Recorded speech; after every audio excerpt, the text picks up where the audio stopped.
Jumpa kembali dengan saya Priscilla di hari ini. Topik renungan hari ini, kotoran tersembunyi. Mazmur 51 ayat 1 sampai 21. Di mana di dalam ayat 4 dikatakan, "Bersihkanlah aku seluruhnya dari kesalahanku dan tahirkanlah aku dari dosaku."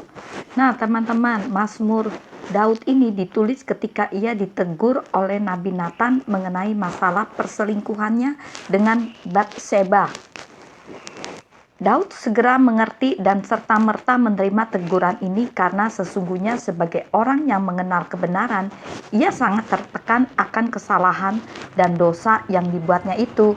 Tadinya Daud berusaha menyelesaikan sendiri masalahnya dengan cara membiarkan Uria, suami Batseba, terbunuh di medan perang sehingga ia merasa sah dan bisa tenang menikahi Batseba. Sekalipun dalam aktivitas sehari-hari Daud tetap mempersembahkan korban bakaran, melakukan tugasnya sebagai seorang raja yang dikasihi rakyatnya, namun ia tahu rohnya sedang bermasalah. Kelihatannya ia dapat menyelesaikan masalahnya sendiri, namun setiap perkara harus ada perhitungannya di hadapan Tuhan. Serasa remuk tulang-tulang Daud menyadari bahwa sesungguhnya masalah ini belum beres di hadapan Bapa Yahweh. Nah, teman-teman, seorang rekan pendoa syafaat bercerita, suatu kali ketika sedang sikat gigi di wastafel, air ternyata tidak lancar mengalir ke selang pembuangan. Saya curiga, rasanya hampir tidak mungkin mampet tersumbat kotoran karena saya tidak pernah membuang kotoran apapun. Saya mencoba menyorot dengan lampu senter, tidak kelihatan apa-apa. Akhirnya terpaksa dengan obeng saya membuka sekat bagian atas dan begitu saya mengorek ke dalam lubang salurannya, ternyata banyak sekali serabut-serabut kotoran yang menyumbat di sana. Saat itu Ruach HaKodes berbicara padanya. Banyak hamba-hambaku yang tidak menyadari timbunan kotoran dalam hati mereka.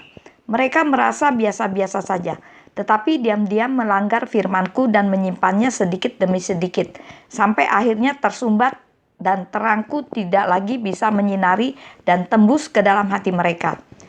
Jadi teman-teman, bersihkanlah hatimu dari segala kenajisan, maka aku akan menerangi hatimu dan menjadikanmu saluran berkat untuk mengalirkan kasihku bagi banyak orang. Kami sungguh dikuatkan oleh kesaksian ini. Nah, teman-teman, demikian pula kita semua tidak luput dari kesalahan. Apapun predikat kita di gereja, seberapa hebat pun pelayanan kita, mungkin tidak seorang pun mengetahui apa dosa yang kita simpan dalam hati. Masalahnya adalah lakukan pemberesan, bongkar dan buang semua kotoran. Seperti Daud, akhirnya ia berkata, "Maka aku akan mengajarkan jalanmu kepada orang-orang yang melakukan pelanggaran, supaya orang-orang berdosa berbalik kepadamu." Pada kita ada kasih karunia Bapa Yahweh dalam kasih Yesua melimpah-limpah. Alangkah ruginya jika kita tetap menyimpan dosa, kotoran yang tersembunyi, dan tidak segera membereskannya. Padahal banyak rencana Tuhan yang bisa digenapi lewat hidup kita, namun tertahan, sehingga Tuhan harus memilih orang lain. Jadi teman-teman, hanya satu formulanya. Kuduslah kamu, sebab Yahweh kudus. Nah, sekian renungan hari ini, biar kiranya menjadi berkat bagi kehidupan kita semua. Dan apabila teman-teman terberkati dengan renungan hari ini, kirim-kirim kepada yang lain, sehingga orang lain pun akan memperoleh berkat dari Tuhan Yesua HaMasiah. Tuhan Yesua memberkati.